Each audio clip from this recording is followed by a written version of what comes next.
C'est l'édito politique. Et vendredi, c'est Natacha Polony. Bonjour Natacha. Bonjour. Natacha, alors les mesures annoncées mercredi soir par Olivier Véran, je venais d'en parler, sont en train de provoquer un raz-de-marée de protestations. Est-ce que c'est un peu excessif ? C'est pas excessif, en fait, c'est incompréhensible. On va reprendre le problème depuis l'origine. La première vague a montré l'incapacité de ce gouvernement à établir un lien de confiance avec les citoyens. Vous vous souvenez, entre les mensonges sur les masques, les errances de l'administration, on a eu l'exemple de ce qu'il fallait pas faire. Du coup, Emmanuel Macron nous dit, je vous ai compris, on va tout changer, ce sont ces technocrates qui nous ont envoyés dans le mur, et maintenant on va écouter les territoires, on va tenir compte des réalités, on va se concerter et tout va aller mieux. Et il nous met Jean Castex, Premier ministre, avec son accent qui est la garantie, bien sûr, qu'on est tourné vers les vrais gens, une véritable promesse. Oui, alors c'est vrai, sauf que là, on n'a pas l'impression, Natacha, qu'il y ait eu une concertation. Hein. Et c'est ça le mystère. En fait, comment est-ce qu'on peut tenir ce discours et tout à coup décider que les préfets vont fermer arbitrairement les bars et les restaurants ?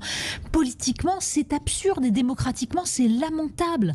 Et bien sûr, ça peut être perçu que comme une punition du pouvoir central contre Marseille, puisque c'est déjà la tendance naturelle à Marseille. Il faut bien comprendre que le rapport entre Marseille et Paris, c'est la forme exacerbée du ressentiment de la province contre ce pouvoir central.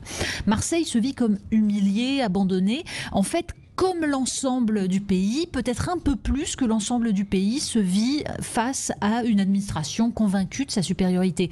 C'est excessif, c'est caricatural, mais c'est comme ça. Oui, alors c'est comme ça, mais comment peut-on en finir ou en sortir ? Est-ce que le mouvement d'ailleurs peut s'amplifier ? Oui, en fait, d'autant plus que là, ce qu'on voit, c'est que d'autres villes sont en train de monter au créneau. En fait, c'est un réveil des élus locaux qui vont se mettre en avant face au mépris de l'administration, et en fait, c'est tout bénéfice pour eux, parce que cette administration est haïe. C'était tellement simple de convoquer les élus, de les mettre autour d'une table et de leur dire, bon, on fait comment ? Lequel d'entre vous va s'opposer publiquement à nos mesures ? Dans un pays aussi fragile, aussi tendu, commettre ce genre d'erreur, c'est jeter de l'huile sur le feu et c'est prendre le risque de détruire le peu de cohésion qui reste. C'est une faute majeure. Oui, eh bien, nous en parlerons avec Geneviève Darrieussecq, qui est ministre déléguée auprès de la ministre des Armées, chargée de la mémoire et des anciens combattants, qui sera notre invitée à 7h40 et qui est, justement, Natacha, vous l'évoquiez, qui elle-même est une ancienne élue, puisqu'elle était maire de Mont-de-Marsan. À la une de Marianne, en un mot, ce week-end, Natacha ? La science est-elle vendue ? En fait, on s'interroge sur le lobby pharmaceutique, sur la course au vaccin. Il y a une interview du professeur Raoult sur les conflits d'intérêts dans le milieu scientifique. On le pousse dans ses retranchements.